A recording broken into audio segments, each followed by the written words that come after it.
Bonjour à tous. Je vous remercie au comité d'organisation de Rinodi pour l'opportunité de parler sur le sujet de l'innovation collaborative et au sujet de ma intervention. Bon, je vais parler sur le sujet d'innovation locale et a intégration globale. Une approche collaborative dans l'expertise de l'écosystème d'innovation au Brasil. Au Brasil, c'est un grand pays d'Amérique latine qui aujourd'hui occupe la 9e position par rapport à l'économie mondiale et sa population est plus de 200 millions d'habitants. Donc, dans les BRICS, c'est le deuxième pays plus important et qui aujourd'hui est en forte croissance qui commençait depuis 1990 avec l'ouverture du marché et ouverture pour le marché international.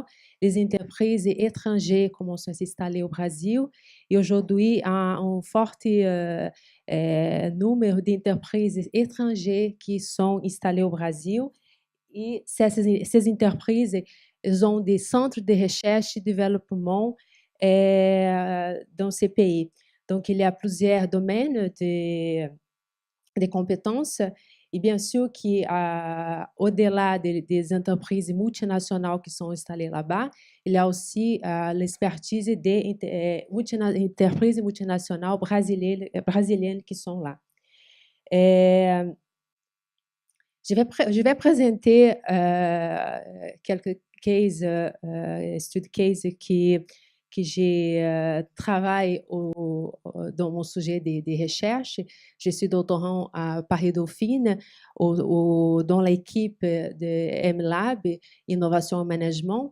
Et mon sujet de thèse, c'était par rapport à l'innovation inverse. Et j'ai étudié quelques secteurs productifs au Brasil, donc c'est-à-dire automobile et santé électroménager. Et je vais rapidement raconter que par rapport à l'industrie automobile, il y a une forte expertise dans le biocarburant. Donc, c'est les entreprises qui travaillent beaucoup sur ce type de technologie, c'est-à-dire que les voitures peut marcher avec l'essence et aussi en même temps avec l'éthanol.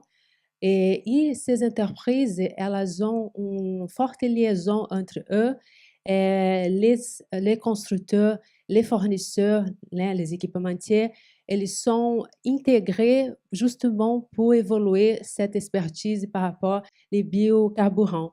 Et aussi, ces entreprises sont assez intégrées ao sistema local de inovação, c'est-à-dire ces entreprises elas ont des projets collaboratifs avec les universités locales, les instituts de recherche et aussi utilisent les programmes et incitations fiscales que le gouvernement offre pour les entreprises qui font le développement et de la recherche par rapport à cette technologie. L'État brésilien soutient énormément les entreprises qui font de la recherche et de l'innovation, notamment au niveau fédéral, parce qu'il y a des supports et soutiens et plusieurs mécanismes dédiés à l'innovation au niveau fédéral, au niveau de l'État, c'est-à-dire dans la région, ou sinon, il y a aussi les incitations fiscales du município. De la ville. Donc, les entreprises utilisent pas mal de mécanismes d'incitation fiscale, comme dans le cas d'innovation dans le secteur automobile, le programme Innova Auto. Mais je vais au-delà de ça, je vais montrer un peu les cas d'entreprise qui est dans le domaine de la santé, qui c'est l'entreprise Essilor. Essilor, c'est une entreprise, un grand groupe français qui est installé dans plusieurs pays et elle a des compétences dans les verres ophtalmiques. Et cette entreprise, elle a pas mal d'innovations dans le domaine de protection, correction dans le cas de verre ophtalmique. Au Brasil, cette entreprise s'est installée il y a plus de 40 ans et elle a deux usines installées et aussi des distributions des centres de distribution de ces verres et aussi des laboratoires de prescription. Et là, c'est un cas à part parce qu'elle n'a pas de centre de recherche dédié au Brasil. Elle a 3 grands centres de recherche dans le monde, localisés en Europe, en Asie et aussi aux États-Unis.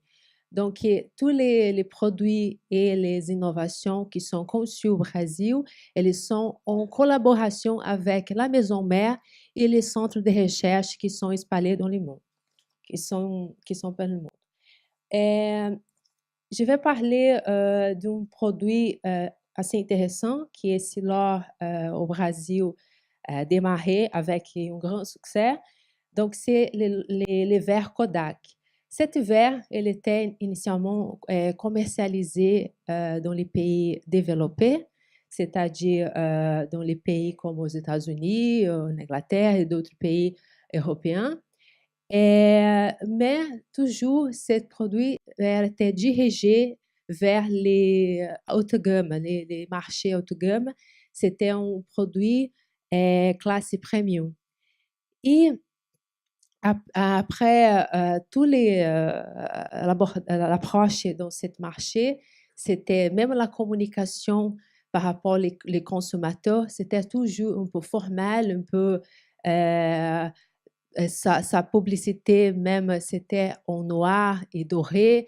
Donc c'est un produit destiné à classe haute gamme. Mais ce produit n'a pas un volume expressif de vente. Donc, les silos, elle était constaté qu'il pourrait être un produit intéressant au Brasil. Dans ce cas-là, au Brasil, commençait un projet en 2011 avec les verres Kodak. Et après, au début, c'était uma recherche approfondie du marché pour savoir qui sont les consommateurs ciblés pour les marchés brésiliens. Et à l'époque, 2011 et 2012, ça s'est constaté que presque la moitié de la population brésilienne s'était passée à la classe moyenne de la population. C'est-à-dire, sa classe moyenne, c'est entre la classe A et B, né, que c'est classe qui est plus favorisée, et elle est au milieu de la classe D et E, qui c'est la classe moins favorisée. Ces consommateurs, ils ont des pouvoirs d'achat intéressants et tout de suite, l'équipe brésilienne a constaté que la marque Kodak, c'était un bon exemple à développer au Brasil. D'abord parce que c'est une marque très connue par la population, se remettent toujours à des moments de joyeux, des fêtes, des familles.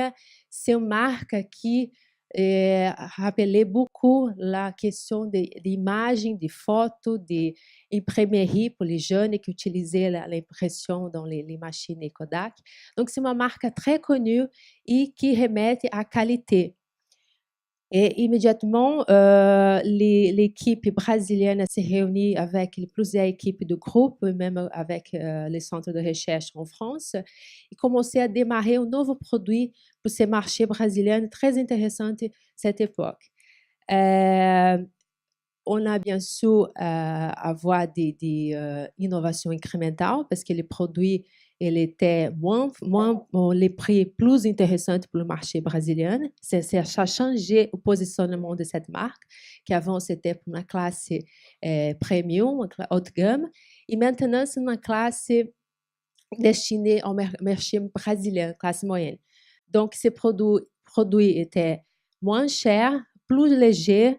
Il avait des fonctions techniques particulières. Par exemple, si les verres sont emboués, il y avait un dispositif qui pouvait plus net les verres. Donc, il y a quelques caractéristiques assez spécifiques pour le public brésilien. Après ça, et l'équipe a modifié toutes les approches avec les clients. Donc, ça a créé un système d'assistance aux clients qui s'appelle SAC, qui c'était original pour les groupes.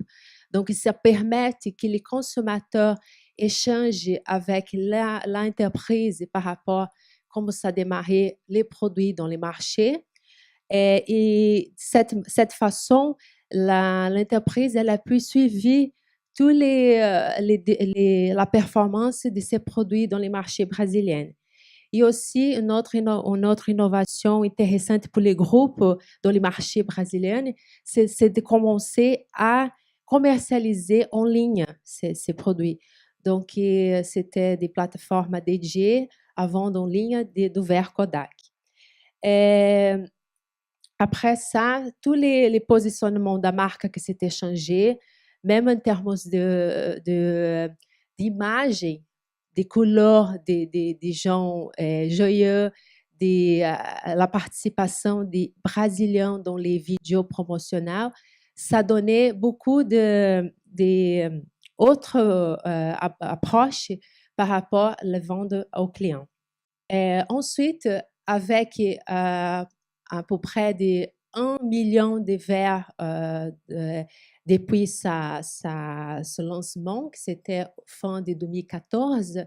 Ces produits étaient bien appréciés pour les groupes et pour ces benchmarks intéressants qui au Brasil, à travers de son directeur de marketing, de ce département de marketing, peuvent travailler toutes ces modifications et ces repositionnements de marque Kodak.